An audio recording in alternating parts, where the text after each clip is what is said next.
Welcome to this week's edition of Wolves Weekly. I'm your host, Mark Colachico, the Director of Media Relations here at Western Oregon University. I'm joined today by head men's basketball coach Brady Bergeson. Brady, how are you doing today? Good, Mark. Thanks. How are you? Pretty good, thank you. You went down last week to Southern California, took part in the GNAC Pac West Challenge, took on the defending NCCAA National Champions Point Loma Nazarene on Friday, and then you had Fresno Pacific on Saturday. Let's first start with Point Loma Nazarene. Give us a little bit about that game. Tough opponent as we were expecting. A lot returning off of a 20-game winner the year before, and they played like it. I thought it was nip and tuck most of the game, and they they ended up closing it out. And I thought the difference was a couple of things. Number one, I thought we defended relatively well. We did give them some openings, particularly late. With some defensive breakdowns, but overall I thought we defended relatively well. Where we let ourselves down was ball security, and had 17 turnovers in the game, which is uncharacteristic of how our teams typically play. So, we're addressing those issues right now, but I think you just give them a lot of credit. We learned something out of that game about ourselves, and we needed to also execute offensively a little bit better. We much of what they did gave us some problems. They did some things defensively that created some problems for us, but we could have helped ourselves with a little bit better spacing and execution offensively as well. And so I think we've solved some of those problems. We look to continue to get better. That's what those early games are like.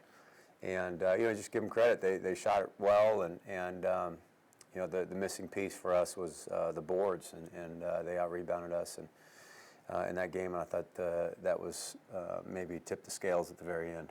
And then talk a little bit about the Fresno Pacific game. You guys came back, got a 69-68 victory over the Sunbirds. Give us a little bit of background on that game as well. Well, so it was a short prep, about a 16-hour difference between games or something like that. And so our guys had to do a good job of taking care of their bodies and rest and recovering and getting ready to go at an early 2 o'clock tip the next day, which I thought we did a pretty good job of. And we ran into a team that had a lot of firepower. Guys, 6-7 guys that can put 20 on the board on any given night, I think. And they were hard to defend. As a result, I think we really locked in and were very focused defensively with our schemes. We made a halftime adjustment that helped us as well to keep them out of the paint a little bit more. Again, we still had some problems taking care of the ball in patches. But where we really excelled was our effort on the offensive glass, was something that we had challenged our guys to do, the night before based on our efforts in the Point Loma game, and I thought they responded beautifully. That was undoubtedly the difference in the game. I think we had 23 offensive rebounds there. So with that kind of effort, you can make up for some mistakes that way. Ended up being nip and tuck. We were back and forth, between 2, 3, 4-point leads, one way or the other all game long, and we just had the lead at the end there, and we were able to close it. And you take the performance from, as we said, the Point Loma game and then the Fresno game, you put it towards this week. You've got the WOU Double Tree by Hilton D2 Shootout here on campus Friday and Saturday. You bring in 3 quality opponents. St. Martin's will play. You won't see them this weekend, but you will later on in the year. But you do have Azusa Pacific University, who's new to the Division II this year as a full-fledged member, and Colorado Christian. You got Azusa Pacific on Friday, Colorado Christian on Saturday. First off, let's talk a little bit about what you're expecting from Azusa Pacific when they come in on Friday. Sure. Yeah, they're good. They've got 2 guards that really make them go. A kid who's a probable all-conference, maybe all-region, maybe even all-American guy, and Troy Leaf, and a point guard that really pushes it hard. And then they all play their roles real well. They shoot it very well. They're not particularly big, height-wise, but they're powerful inside, and they rebound it really well. So I think they're extremely sound. I think they're a well-rounded team. It'll be a good one. It's going to be a good test for us, no doubt about it. And then you'll get a chance to see, obviously, Colorado Christian in the early game on Friday. So it'll give you a little bit better idea of what you'll be facing on Saturday. But as we sit here today, what are you seeing in Colorado Christian? I think they shoot it real well. I don't know as much about them yet. And, I don't typically watch games 2 games out. I try to stay focused on one and let the assistants get ahead of me on the second one. So I don't know as much about them. I haven't seen them recently in recent years on film. So I do think they shoot it real well. I think they're pretty good at spreading you and moving the ball and making shots. They had a good year last year. I think they've got a fair amount returning off of that, and I expect them to be tough as well. And we're going to go a little bit off kilter. Normally we'll go week by week, but because Coach Bergeson and his team will be gone next week during our normal filming time, we're going to go ahead and talk a little bit about your next 5 games beyond. We're looking at Dixie State next Tuesday. Then you go down to the Bay Area and you have Cal State Monterey Bay the Friday after Thanksgiving, and then you have Academy of Art on that Saturday. Let's first start with Dixie State. You've got them, as we said, next Tuesday, a week from today, at their place in St. George.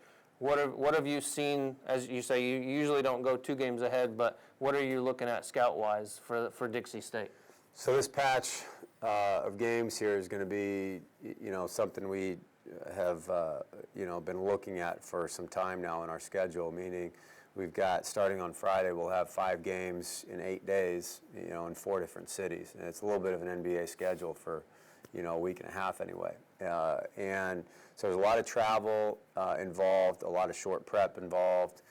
And, I'm really looking forward to the journey and that little mini journey right there in the process with our guys of what we can get accomplished potentially just in terms of our own preparation and improvement. And we're going to have 5 really good teams, in 8 days. And we talked about the first 2. Dixie State's a perennial regional power out here. That I think they're going to be really good again.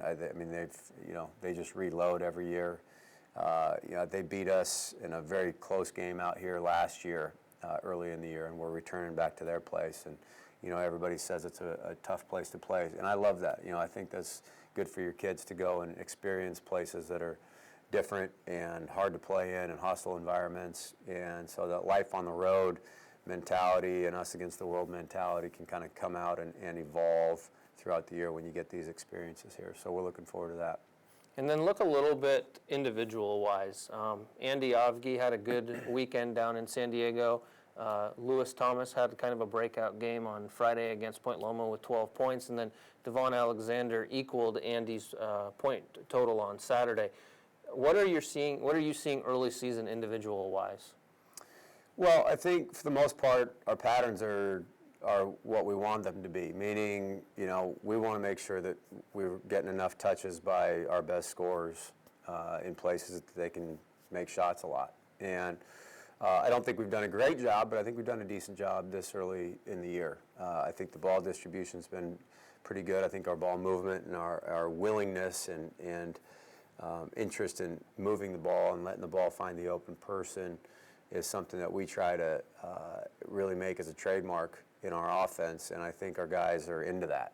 I think they like that, and we're seeing that as a pattern. I like our ball movement, and for the most part, our shot selection's been pretty good. We play through Andy a lot. He gets a number of touches.